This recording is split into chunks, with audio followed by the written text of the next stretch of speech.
Hello. आज हम बात करेंगे इंडोनेशिया के बारे में कि आखिर में इंडोनेशिया कहाँ लोकेट होता है पूरे वर्ल्ड मैप में, और इसका जो रीजनल लोकेशन है वो कहाँ है। और मैं हूँ राजकमल। तो चलिए इस वीडियो को स्टार्ट करते हैं।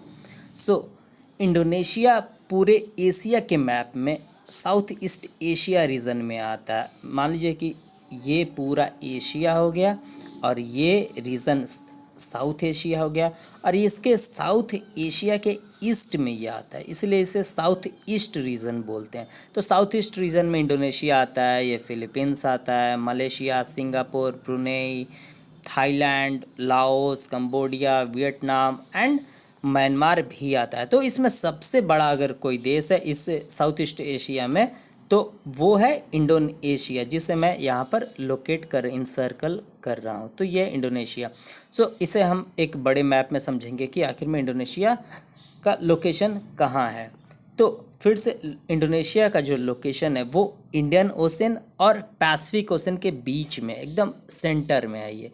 और ये इंडोनेशिया जो है वो चार, वैसे तो ये हज़ारों आइलैंड्स मिलकर बना है, लेकिन इसमें चार आइलैंड्स की बहुत ज़्यादा भूमिका है। जैसे कि एक है सुमात्रा आइलैंड, इसका आप न्यूज़ में नाम ज़रूर सुने होंगे। फिर जावा आइलैंड, फिर से बाली आइलैंड, फिर से ये बोर्नियो आइलैंड इसे कहा जाता है। लेकिन बोर्नियो आइलैंड जो है वो मलेशिया में और ब्रुनेई में बटा हुआ है, इसलिए हम इसे जो जो इंडोनेशियन पार्ट है उसे हम कालीमंस्तान बोलते हैं। फिर सुलावेसी आइलैंड, फिर मालुकू आइलैंड, फिर से यहाँ पर है पपुआ आइलैंड। तो पपुआ आइलैंड भी दो पार्ट में बटा हुआ है। एक है पपुआ आइलैंड जो कि इंडोनेशिया का पार्ट है, और एक पपुआ आइलैंड जो है वो कि एक न्यू कंट्री है, पपुआ न्यू गिनी एक दूसरा कंट्री है।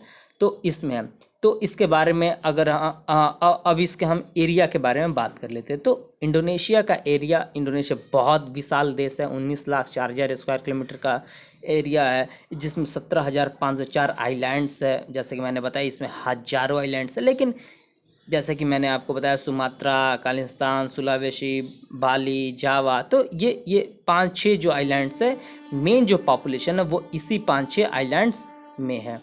तो कौन कौन आइलैंड है? तो जावा हो गया, सुमात्रा, फिर बोर्नियो, फिर बाली। तो यहाँ पर बोर्नियो आइलैंड नहीं है, यहाँ पर कालीमंस्तान है। कालीमंस्तान क्यों? क्योंकि वो इंडोनेशियन पार्ट ऑफ बोर्निया है। उसके बाद पपुआ, तो पपुआ आइलैंड जो वो भी दो भाग में बटा हुआ है, एक पपुआ न्यू गिनी और एक इंडोनेशियन पार्ट ऑफ पपुआ जो यहाँ है। फिर से सुलावेसी एंड मालुकू आइलैंड। तो इसके बारे में अब हम इसके एरिया के बारे में बात कर लेते हैं। तो हालांकि जो इंडोनेशिया का जो एरिया है वो बहुत ज़्यादा विशाल है, मीन्स 80 लाख स्क्वायर किलोमीटर है, बहुत विशाल। लेकिन इस पूरे एरिया में इसका जो लैंड पार्ट है वो 23% है और वाटर पार्ट 76%। आप देख सकते हैं कि एक कंट्री का वन जो जो थर्ड फोर्थ जो 3/4 जो पार्ट है वो वाटर से घिरा हुआ, और मात्र 1/4 जो पार्ट है वो लैंड से घिरा हुआ है। बाकी मतलब 75% हिस्सा जो है वो सिर्फ और सिर्फ पानी है, और 25% हिस्सा, 25% से भी कम हिस्सा यानी 23.62% के हिस्सा पर ही वहाँ पर ज़मीन है। आप यहाँ पर देख सकते हो उसका। और इंडोनेशिया का कोस्ट लाइन, इसी आप मैप से समझ सकते हैं कि इंडोनेशिया का कोस्ट लाइन कितना ज़्यादा है। जैसे ये आप देखिए, आइलैंड हो गया, फिर से इसका बाउंड्री हो गया। कोस्ट लाइन क्या बोलते हैं? तटीय रेखा बोलते हैं। तो तटीय रेखा ये भी, जैसे मान लीजिए कि ये एक आइलैंड हो गया, तो आइलैंड के चारों तरफ ये तट रेखा बन रही है ना, तो इसे हम कोस्टल बाउंड्री बोलते हैं। तो इस पूरे कंट्री में 17,000 आइलैंड्स है, तो यहाँ पर कोस्टल बाउंड्री भी बहुत ज़्यादा बनेगा।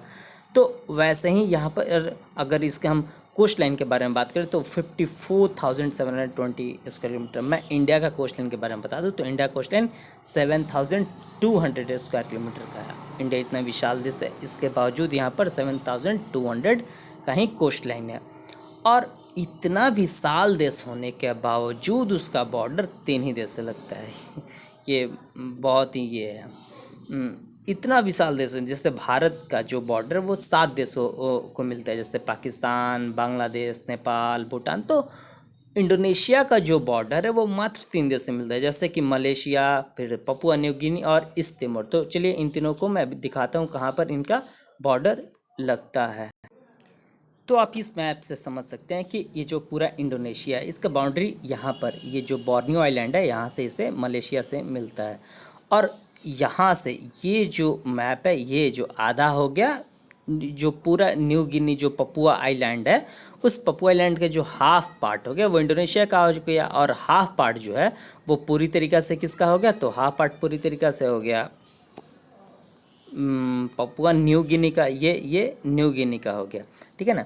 और उसके बाद से इसका जो तीसरा बॉर्डर मिलता है वो इस तैमूर से मिलता है। यहाँ पर एक छोटा सा एक यहाँ पर एक छोटा सा कंट्री है उसे हम तैमूर आइलैंड्स बोलते हैं।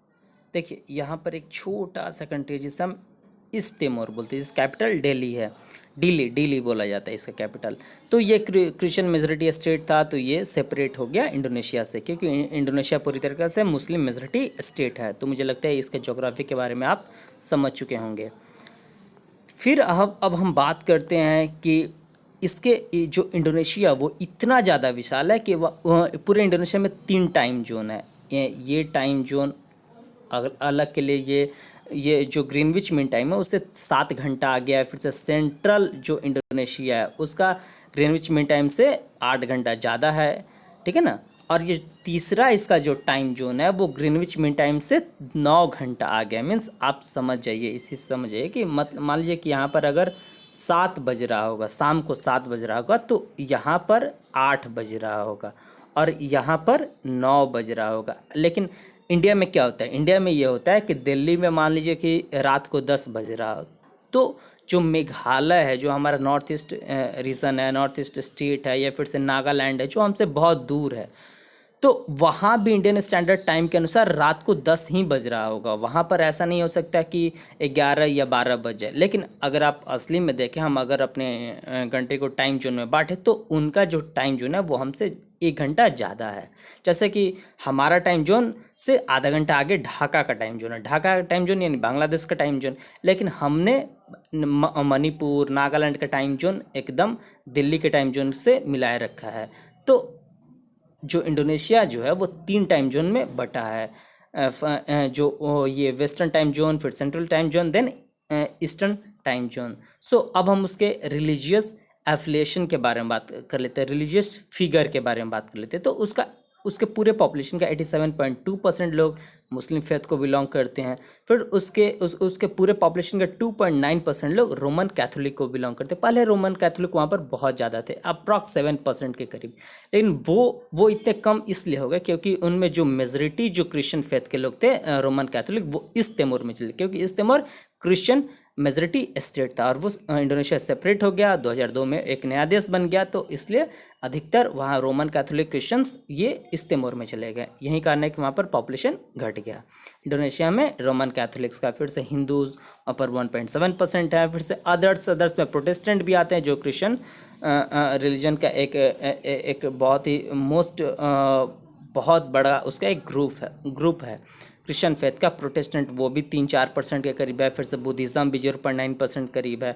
तो ऐसे ही वहाँ पर रिलीजियस एफिलिएशन ये 2010 का फिगर है। अभी तक का 2020 का फिगर नहीं आया है। वो गवर्नमेंट ऑफ इंडोनेशिया शायद बाद में रिलीज़ करेंगी। तो वहाँ पर हम बात करते हैं कि आखिर में इंडोनेशिया जो है वो मुस्लिम जो मेजॉरिटी कंट्री के होने के बावजूद वो सेकुलर कंट्री है। ऐसा क्यों है? तो देखिए वहाँ पर वो सेकुलर कंट्री इसलिए है क्योंकि वहाँ पर उसका जो कल्चर है वो पूरी तरीक़े से इन्फ्लुएंस करता है क्योंकि वहाँ उसका जो कल्चर है वो हिंदू कल्चर से मिलता है। उसका जो कल्चर है वो बुद्धिस्ट कल्चर से मिलता है क्योंकि वहाँ पर हज़ारों साल से हिंदू राजा बुद्धिस्ट राजा पूरी तरीके से राज किए। इसलिए वहाँ पर यूनेस्को वर्ल्ड हेरिटेज साइट में इंडोनेशिया का सबसे बड़ा और दुनिया का सबसे बड़ा अगर कोई बुद्धिस्ट मॉन्यूमेंट है बोरोबुदुर टेम्पल तो वो इंडोनेशिया में है। ये बोरोबुदुर टेम्पल है। फिर से पद्मनाभा टेम्पल जो है वो सबसे बड़ा इंडोनेशिया में सबसे बड़ा अगर कोई हिंदू मंदिर है वो तो पद्मनाभा मंदिर है जिसे 1500 साल पहले बनाया गया था वो भी इंडोनेशिया में।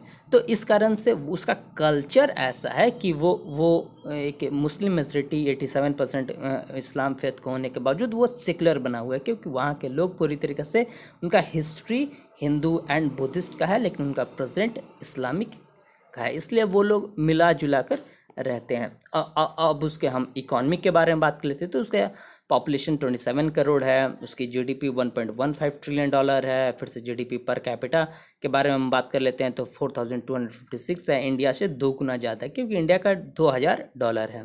फिर से जीडीपी रैंक नॉमिनल में 16th है और पीपीपी में परचेसिंग पावर पैरिटी में 7th है। जीडीपी ग्रोथ वहाँ पर माइनस में है, इसलिए माइनस में है, -2%, और इंडिया का तो -7% है क्योंकि ये कोरोना वायरस का एक निगेटिव इफेक्ट है। सो वहाँ का जो इकॉनमी है वो पूरी तरीके से कैसे, जैसे भारत में अधिकतर लोग हैं वो कृषि से जुड़े हुए हैं, उसी तरीके से इंडोनेशिया के भी अधिकतर लोग कृषि से जुड़े हुए हैं। और वहाँ के जो जो किसान है वो पूरी तरीके से पाम ऑयल उगाते हैं। पाम ऑयल आपको पता है कि भारत में सबसे ज़्यादा पाम ऑयल कहीं से खरीदा जाता है तो इंडोनेशिया से, फिर मलेशिया से।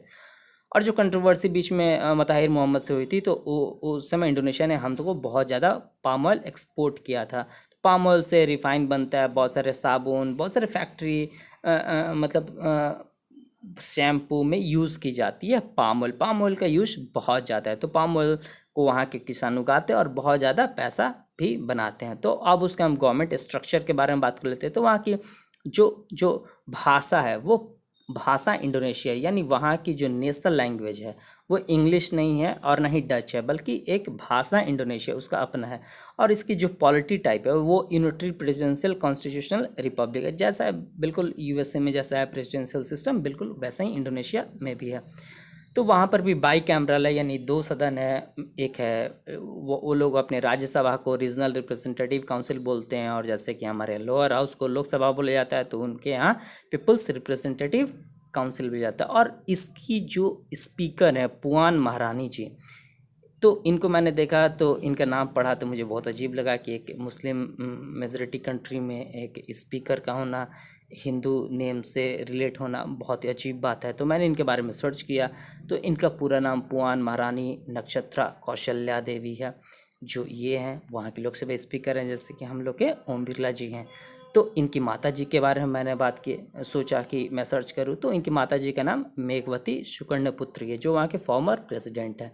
सुकर्णपुत्री इसलिए क्योंकि ये बेटी हैं सुकर्णो की, जो वहाँ के फाउंडिंग प्रेसिडेंट है इंडोनेशिया के, सुकर्णो के।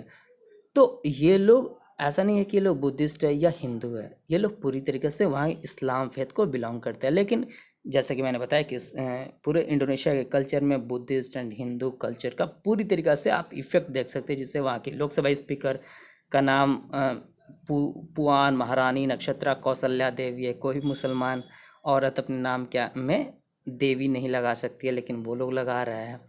फिर से सुकर्णो पुत्री है, फिर से वहाँ के प्रेसिडेंट का नाम सुकर्णो है।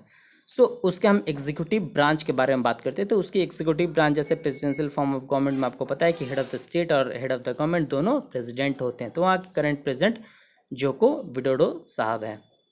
और उसका इंडोनेशिया का और इंडिया के रिलेशंस आप इस फोटो से समझ सकते हैं, जिसमें हमारे फर्स्ट प्राइम मिनिस्टर हैं जवाहरलाल नेहरू जी, उनकी बेटी इंदिरा गांधी जी जो ये भी हमारी प्राइम मिनिस्टर थी, और first founding president of Indonesia Sukarno ji, और इनकी जो बेटी हैं मेघवती सुकर्णो पुत्री। तो आप इस समझ सकते हैं भारत उसको मान्यता देने वाला पहले कुछ पंक्ति में खड़े सदस्य देशों में था, और ये भारत से पहले आज़ाद हुआ था 1945 में। इसकी आज़ादी मिली थी किससे, तो ये अंग्रेज़ से आज़ाद नहीं हुआ था, बल्कि ये डच यानी नीदरलैंड से आज़ाद हुआ था। इसलिए पहले इसे डच ईस्ट इंडीज़ के नाम से जाना जाता था। So thanks. आपको ये मेरा वीडियो कैसा लगा आप मुझे कमेंट करके बता सकते हैं। अगर आपको ये वीडियो पसंद आया हो तो शेयर कीजिए, सब्सक्राइब कीजिए और लाइक भी जरूर कीजिए। और इस वीडियो का PDF लिंक मैंने डिस्क्रिप्शन बॉक्स में दिया है। So thanks.